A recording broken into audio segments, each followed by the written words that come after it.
Okay, how about cat? Now, next one is Rudy's favorite. So, Rudy, can you bark?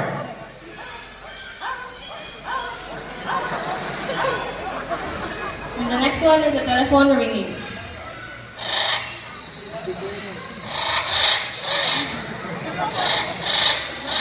So, next one is a whistle.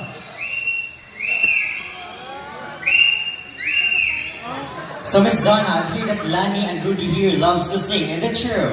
Yes, but before they sing, they need to do what all singers do. They have to warm up first. Alright, so let's have the warm up first. La la la la. La la la la. Well, I guess we're all set and ready for the first song. So, for the first song. Ang galing mo, talaga dito. I love you more than I can. I love you more than I can.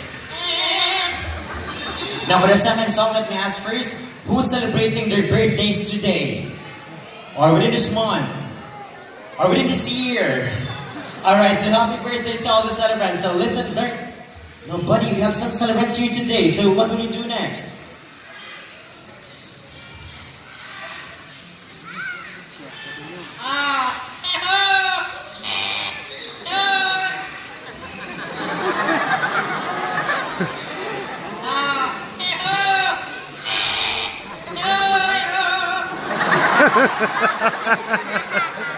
Ay, ko na sa doon. Happy birthday to